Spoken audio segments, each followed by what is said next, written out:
どうも皆さんこんにちは。じゃがいもジャパニーズのじゃがいもです。皆さんお元気ですか？日本では最近暑い日が続いています。僕の住んでいるところは一昨日とかは39度まで気温が上がりましたね。今年はヨーロッパでもすごい気温が高かったり、何日か前にアメリカのラスベガスでは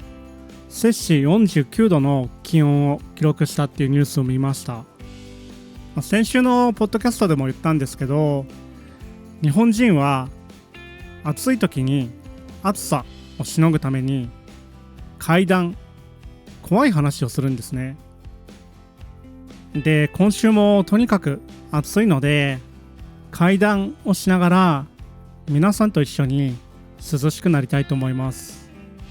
今週も2つのお話を紹介するんですけど、両方とも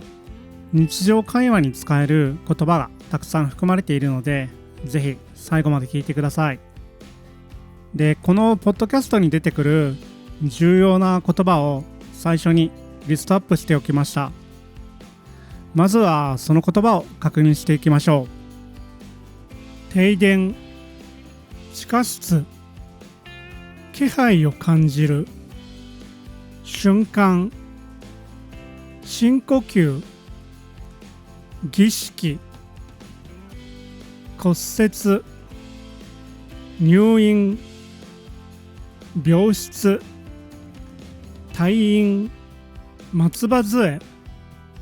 看護師。これらの言葉が文章の中でどう使われているのか注目しながら聞いてみてください。それでは行きましょう。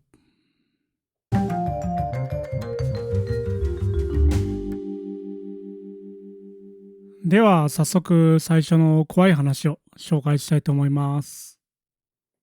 停電の夜っていうタイトルの話なんですけど、こんな感じです。田中さんという男性は東京で働いていたんですけど、最近はリモートワークが多くなって家から働けるようになったので、東京を離れて郊外の古い小さな家に引っ越したんですね。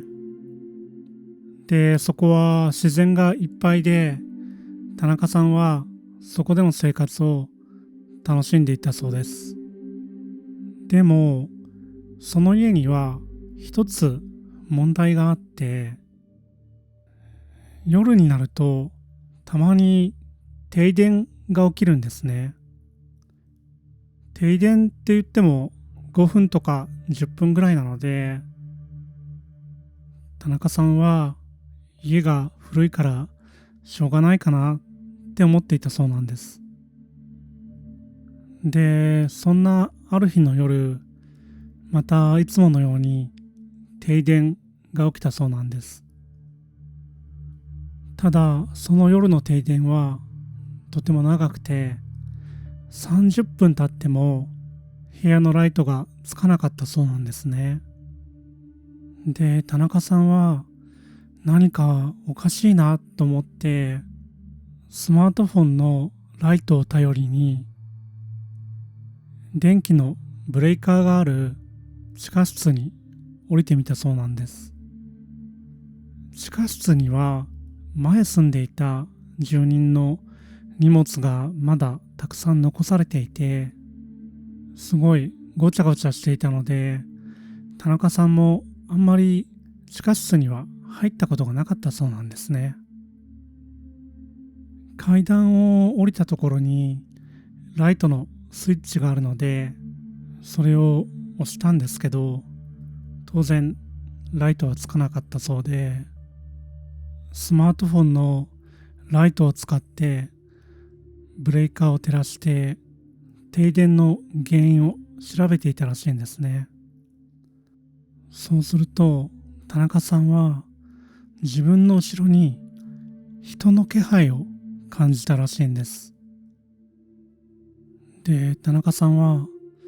誰かいるのかって言って後ろを振り向くと、そこには一人の男性が立っていたそうです。で、男性は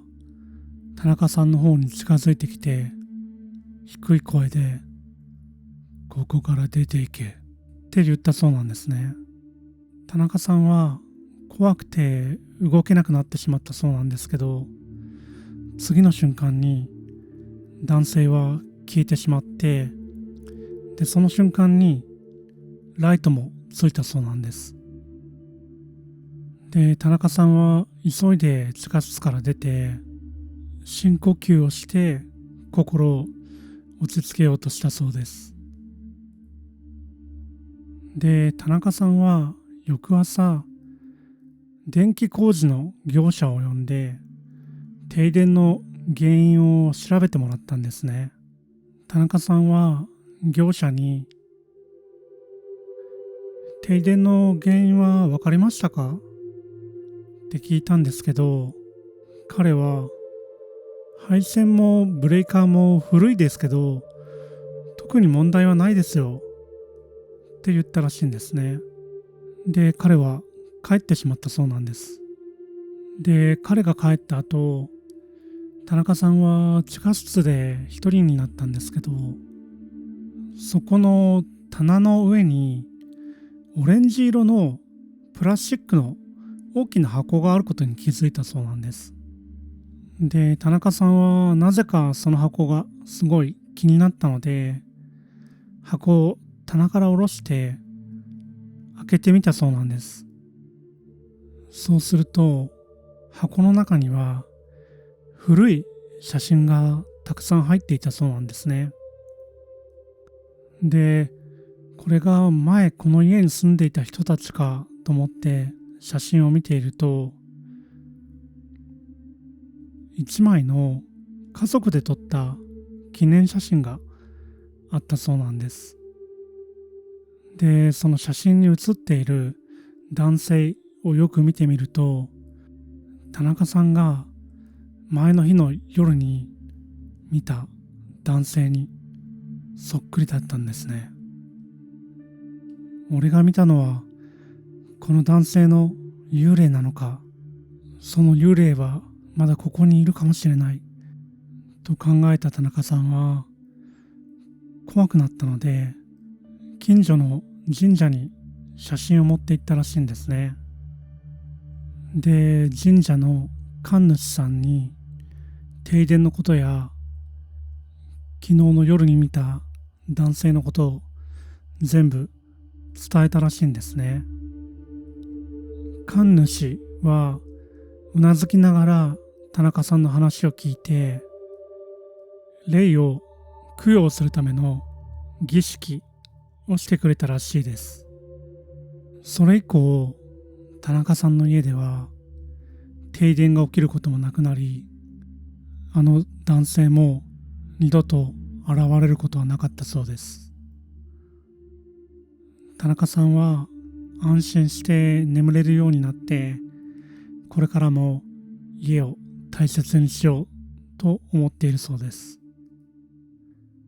とこれが停電の夜っていう話なんですけど、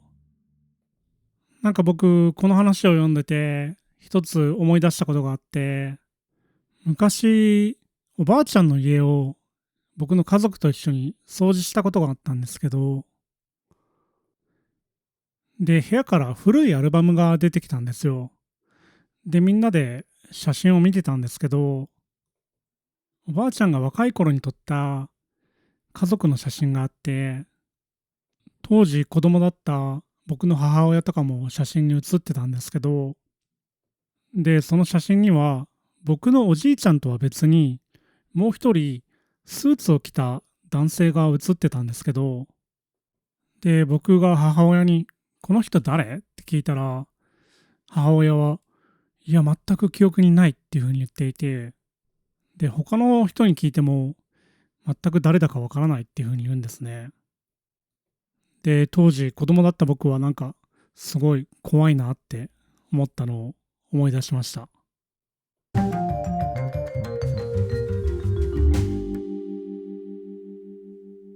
では、2つ目の怖い話を紹介したいと思います。この話は、落ちる黒い影っていうタイトルで、停電の夜よりかはもうちょっと怖いと思いますね。では、行きましょう。これは、まゆみという女の子のお話なんですけど、彼女が16歳の時に交通事故に遭って右足を骨折したんですね。で、彼女は数ヶ月間病院に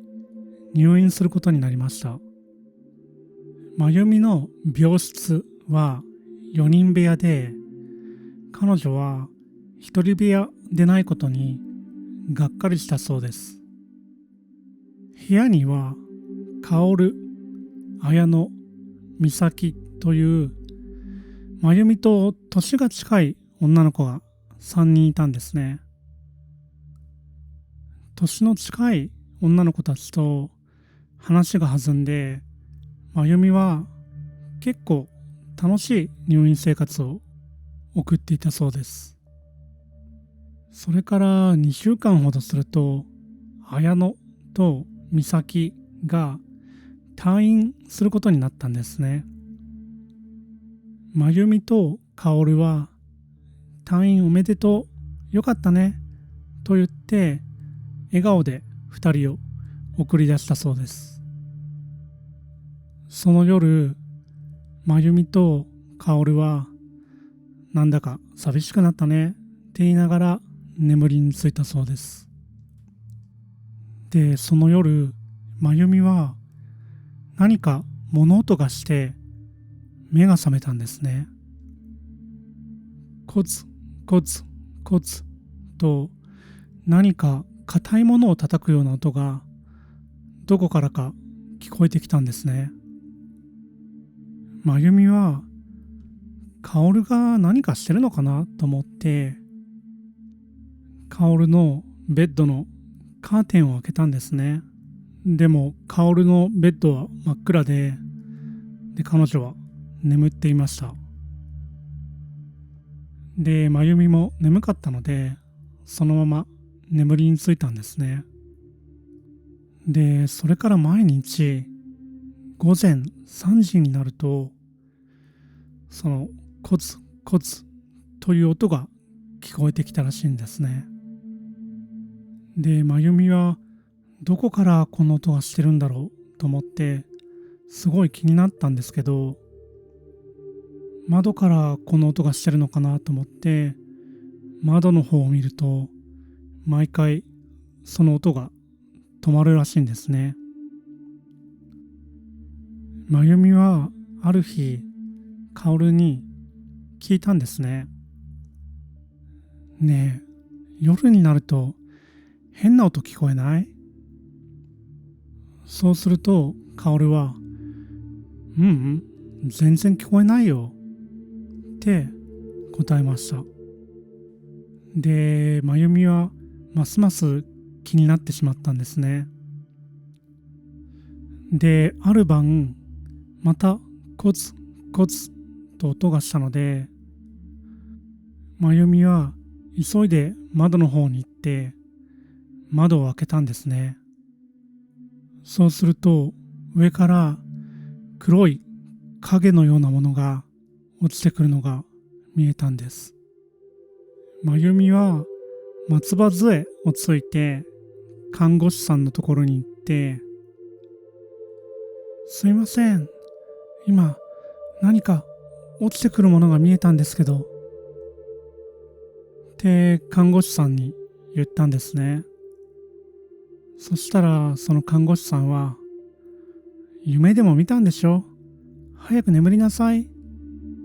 て言ってまゆみを病室まで連れて行ったそうです。そして次の日の夜、またコツコツって音がしたので、窓の外を見ると何かが落ちてくるのが見えたんですね。で、今度はドサッと何かが地面に落ちたような音が聞こえたそうです。で、真由美は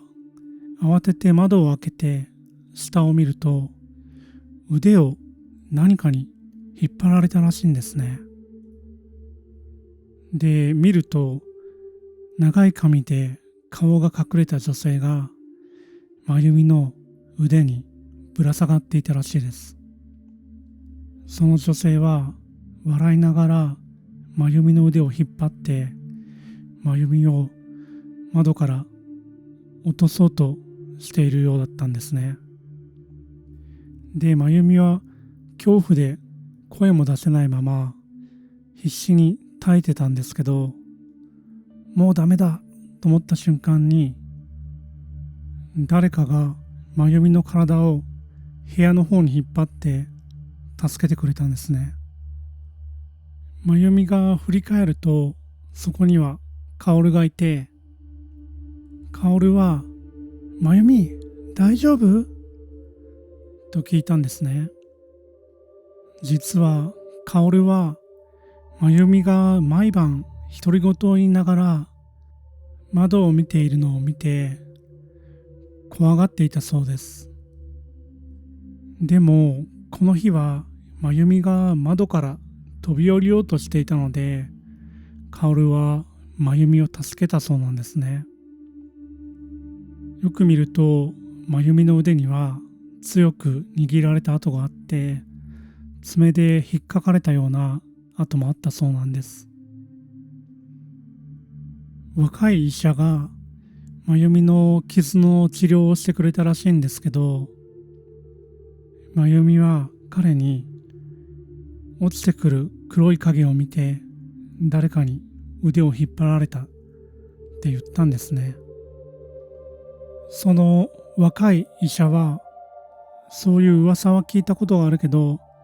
誰も信じていないと言っていたそうです。その病院にはずっと昔から働いている高齢の看護師さんがいて、真由美はその看護師さんなら何か知ってるかもしれないと思っていたんですけど、真由美はそれからすぐに退院してしまったので、その看護師さんとは話すことができなかったんですね。今でもその病院は営業しているそうなんですが、すべての部屋の窓に落下防止用の柵がついているそうです。と、これが落ちる黒い影っていう話なんですけど、日本では結構いろんな病院にこういう怖い噂があったりするんですけど、皆さんの国ではどうですかね。もしよかったらコメントで教えてください。